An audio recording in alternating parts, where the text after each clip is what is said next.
हमने किया था कि शुक्रवार से इसकी ट्रेडिंग बंद होगी, लेकिन एक चीज मैं क्लेरिफाई करना चाहता हूँ कि इसकी ट्रेडिंग टेम्परेरीली बंद होगी, परमानेंट डीलिस्टिंग नहीं होने जा रही। इसमें कैपिटल रिडक्शन हो रहा है और वो कैपिटल रिडक्शन की पूरी स्कीम हम आपके सामने लाएंगे। किस तरह से रिडक्शन होगा वो मैं बता दूं। 90% कैपिटल रिडक्शन होगा। जो 10 रुपए के पेड ऑफ वाला शेयर है वो 1 रुपए की पेड ऑफ वाला शेयर रह जाएगा। आज जब ये स्टॉक आपका लिस्ट होगा, समझिए आपके पास अभी 100 शेयर है तो वो 100 शेयर घटकर रह जाएंगे 10 शेयर, यानी कि 90% आपकी इक्विटी कम हो जाएगी, रह जाएंगे आपके पास 10 शेयर। लेकिन उन 10 शेयरों का दाम अभी जो 60 रुपए है वो बढ़कर हो जाएगा 70 रुपए। तो इफेक्टिवली किसी तरह का कोई फर्क नहीं पड़ेगा। अगर आप देखें नंबर ऑफ शेयर्स घटेंगे, दाम उस हिसाब से बढ़ेंगे। ये बेसिक स्कीम है।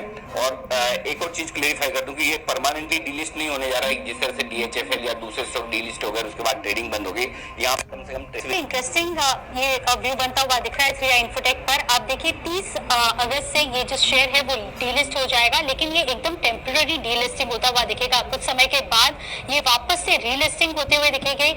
कंपनी जो है वो एक रीस्ट्रक्चरिंग करते हुए दिखी है, लेकिन अब तक जो फाइनल डेट्स हैं कि वो कब तक रीलिस्ट होगा वो बाहर निकल के आती हुई नहीं दिखी है। मैं आपको सबसे पहले स्कीम ऑफ अरेंजमेंट बता देती हूँ। जो कंपनी की फेस वैल्यू है वो फिलहाल 10 रुपए है प्रति शेयर पर। अब वो जो फेस वैल्यू है वो कंपनी कम कर देगी। हर शेयर की जो फेस वैल्यू है वो 1 रुपए प्रति शेयर हो जाएगी। इसके साथ ही नंबर ऑफ शेयर सेम रहेंगे, लेकिन अब इसके बाद जो सेकंड पॉइंट होगा उसमें कंपनी जो नंबर ऑफ शेयर्स है उसको कम कर देगी, यानी कि हर 10 शेयर्स के बदले में जो निवेशक हैं उनको 1 शेयर मिलता हुआ दिखेगा। उसकी जो फेस वैल्यू है वो बढ़ा के 10 रुपए वापस कर दी जाएगी, यानी कि कैपिटल रिडक्शन 90% का हो जाएगा। अगर आपके पास मान लीजिए 10 रुपए के 10 शेयर्स हैं, 10 रुपए की जो फेस वैल्यू है उसके 10 शेयर्स हैं, तो आपकी टोटल आपके पास करीब 100 रुपए हुए। वो आप बेचते हैं कंपनी को। अब आपकी जो फेस वैल्यू है वो 10 रहेगी, लेकिन आपको इसके बदले में 1 शेयर मिलेगा 10 रुपए का, तो 90% की कैपिटल रिडक्शन हो जाएगी।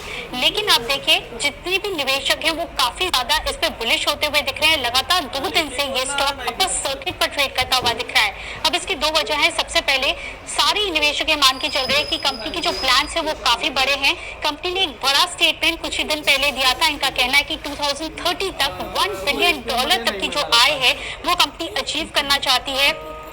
जितनी भी इंफॉर्मेशन टेक्नोलॉजी है, 5G है, इसके लिए वन स्टॉप सोल्यूशन बनना चाहती है और कंपनी इस पर लगातार प्रयास करती हुई दिख रही है। लगातार कंपनी अपना डेट कम करने पर लगी हुई थी और साथ ही मैं आपको बता दूं अब कंपनी एकदम कर्ज मुक्त है, तो इससे भी जो बुलिश स्टांस है वो आगे बढ़ता हुआ दिख रहा है। इसके साथ ही मैं आपको इंटरेस्टिंग बात ये बता दूं कि पब्लिक की जो शेयर होल्डिंग है इस कंपनी में वो 100% है। प्रमोटर्स 0% इस कंपनी में होल्ड करते हैं, तो ये एक इंटरेस्टिंग बेट बनता हुआ दिख रहा है। और रिस्क भी है। आप देखिए ये देखना होगा कि आने वाले समय में क्या ब्रेक इवन होता है, यानी कि अगर आप देखें तो 10 रुपीज का जो ओवरऑल वैल्यू है जब ये रीलिस्ट होता है तब ये किस प्राइस पर रीलिस्ट होता है। इन्वेस्टर्स यही मान के चल रहे हैं कि ये बहुत ही बड़े उछाल के साथ इसकी रीलिस्टिंग होती हुई दिखेगी और इसी के चलते इतना बुलिश स्टांस फिलहाल 3i इन्फोटेक पर बनता हुआ दिख रहा है। लेकिन अनिल जी काफी इंटरेस्टिंग बात बन रही है।